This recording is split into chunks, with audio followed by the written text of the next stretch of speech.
A vitória chegou, e chegou na vida de uma das nossas guerreiras aqui, a Mariane. Ela conta um testemunho de alguém que decidiu. Não foi fácil, mas ela se decidiu e a graça aconteceu. Deixa eu partilhar com você isso que Deus fez na vida da Mariane, que Deus quer fazer o mesmo e muito mais na sua vida. Olha só. Me chamo Mariane e sou de São Gonçalo, Rio de Janeiro, terra do irmão Luiz Maria. Um abraço para todo o pessoal lá da Arquidiocese de Niterói, junto com o irmão Luiz Maria, se alegrando aqui conosco. Desde os meus 14 anos, conta ela, que leio livros de romance. Começou como algo só para distrair a mente, conhecer outros lugares e viajar sem sair de casa. Com o passar dos tempos, esse hobby se tornou parte de mim, onde diversas vezes eu comentava com meu marido e amigas que eu não conseguia viver um dia sequer sem ler esses livros. E isso era verdade. Diversas vezes eu lia e quando eu ia ver já era de manhã. Não dava atenção ao meu marido nem à minha filha, mas na minha cabeça isso era normal. Quando eu virava a noite lendo, eu levantava de mau humor e fazia tudo obrigada, pois eu queria voltar a ler e saber o final da história. E quando finalizava aquele livro, sentia um grande e imenso vazio.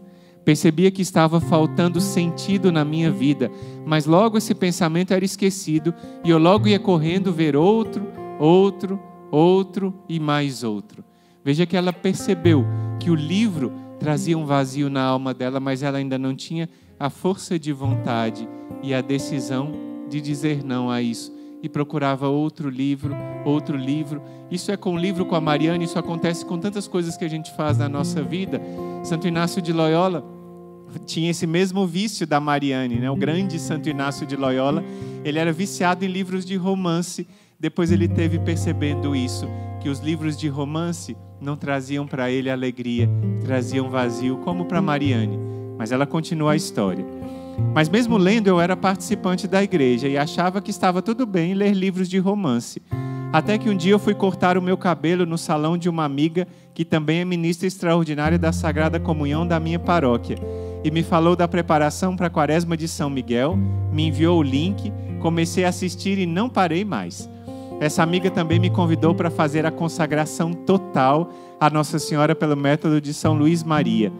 E desde que eu li o tratado, fiz a preparação e vendo as lives, eu olhava para os livros e não sentia mais vontade nenhuma de ler.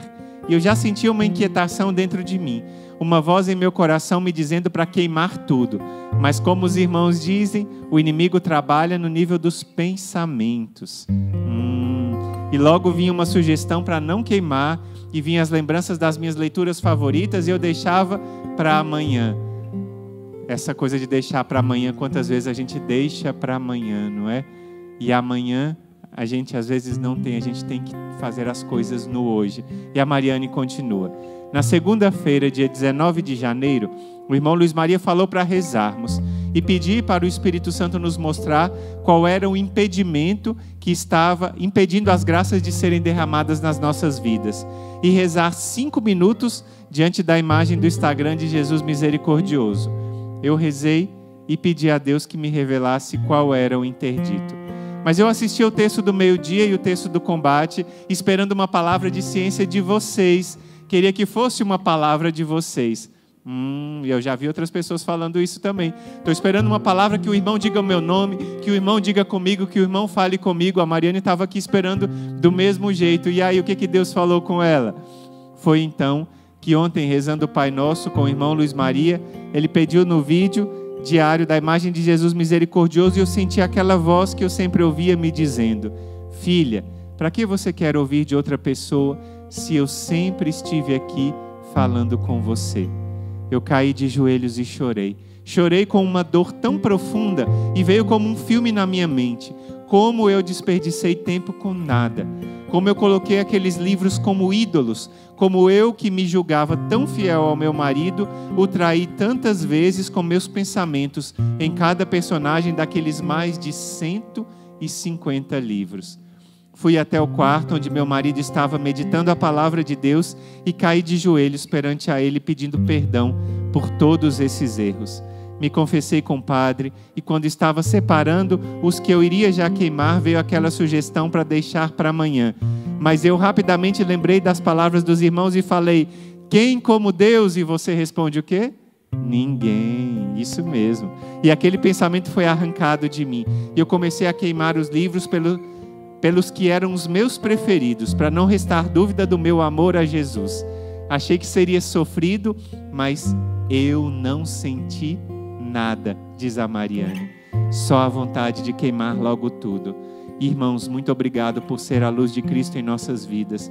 Sem o Instituto e essa grande família do Exército, eu não teria vencido essa batalha. E agora eu sei que a minha vitória chegou. Olha aí. Deus é bom em todo tempo Deus é bom. Jesus, eu confio em vós. Viu que a Mariane disse que a minha vitória chegou porque ela teve a decisão de dizer não àquele pecado que ela achava que era inofensivo, mas a roubava do seu marido, a roubava da sua filha, a roubava de Deus. Quantas coisas na nossa vida nos roubam de Deus, nos roubam daqueles que a gente ama porque a gente se apega a esse pecado como a Mariane.